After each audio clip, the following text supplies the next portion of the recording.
Here at Olay Soccer in Fairfield, Connecticut, we look to explore the past and present of coach and ex-player Rafael Fava. Well, I start in Brazil. We have over 500 professional clubs. I started playing for one of the top academies in Brazil when I was 12 years old. They start getting players when they're like over 15 to live on a club, like to go and move and live inside the club. Like they have the dorms, they have school, they have everything set up for the academy, for the good players over there.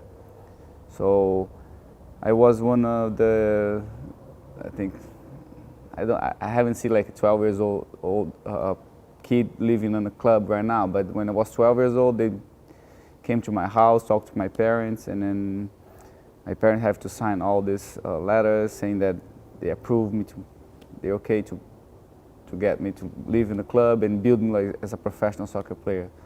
So I left home when I was 12 and then played for this academy until like 16 years old for the same academy. So when you're there, they build you to be a professional soccer player. Everything over there is about soccer. They drive you to school. You practice in the morning, afternoon, and then you have to go to school at night.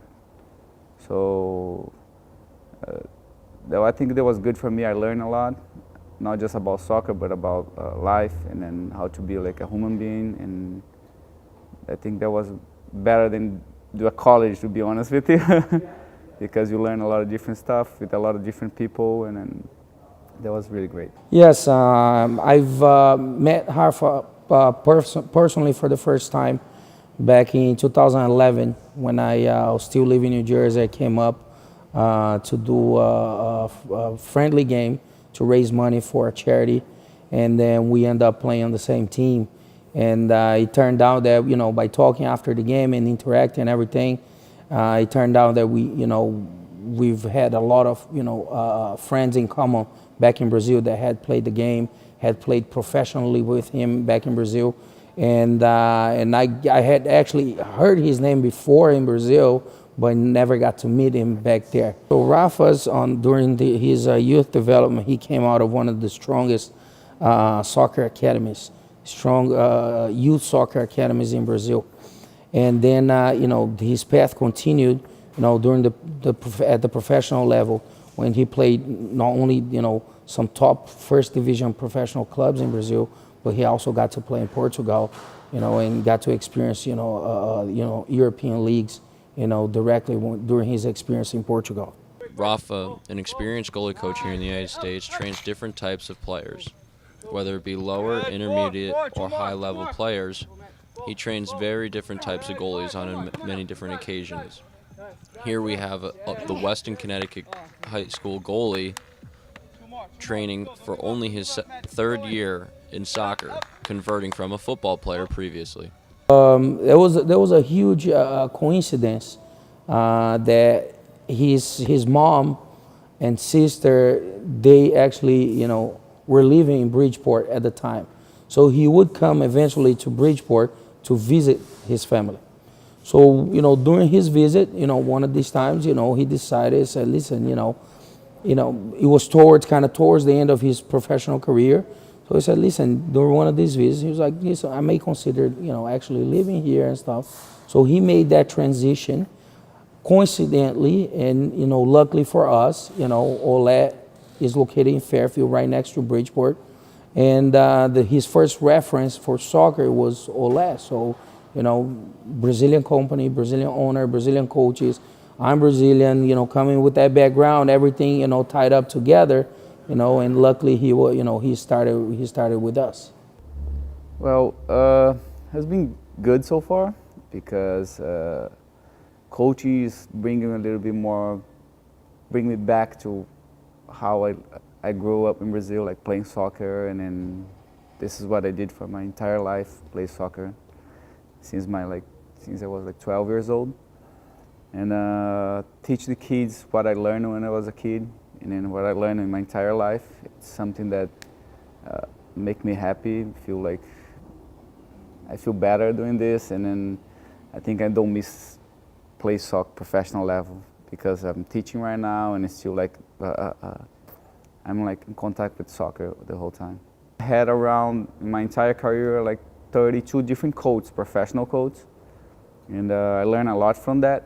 And then I play for 13 different clubs, professional clubs, and then every club you have a different way to play, different technique that the coach want that you learn, and then I have a background from that stuff, all this coach together, and then get a little bit here and there from each one. And then I started thinking about becoming a coach. Finished my career when I was 28 years old. 28, yeah. And my last game was Sunday, and my first day's coaching was next Wednesday in a Puerto Rico national team. I got my friend from Long Island invited me to come and be his assistant coach in Puerto Rico. That was good. It was new for me. It's a new experience. It's different than when you come from the field playing, and then you just waiting for the stuff the coach tell you what to do, and then 3 days after your last game, you have to tell the players what they have to do.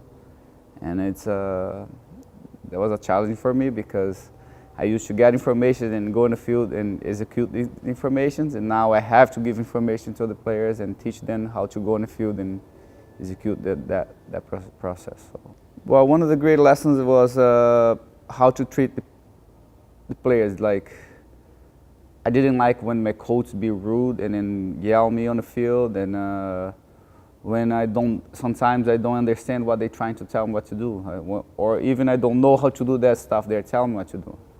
And then what I learned was when I got there, I tried to be a little bit mean in the beginning, just show the players that I was the boss, and then they have to do what I'm telling them to do. But after like 1 week, I saw that wasn't working because, okay, this player maybe doesn't know what they have to do. They never did this before. There's a different way I'm trying to teach these kids how to play. And that was something that I realized that I have to see my team first, see what they can give to me, and then what I need to teach them how to do. So that's one of the big things, that you have to first see what you have in your hands and then try to teach these kids the best way. Well, the big things for me right now is we have a different kind of situations over here. In Brazil, we coach players and kids to be a professional player. We push them hard. We sometimes more than you need. You be a little bit mean sometimes because you want that kid learn the hard way, and then because that's what they're gonna face when they become a professional player. Here is more about not just coach soccer, but coach kids how to be a human being, like how do you respect each other, and then show that sports and soccer can help you to succeed in different areas in your life, not just soccer, but how more like how to respect each other in different ways. Then I think here is more than coach just soccer, but coach kids how to be a human being. That's what you supposed to do in Brazil, but because of the way you have to like build these players to be a professional player, and sometimes you forget a little bit how to teach these kids how to be a human being. Now here is more about like sometimes having fun and then coach soccer. It's been great. He's only added, quality, to our program.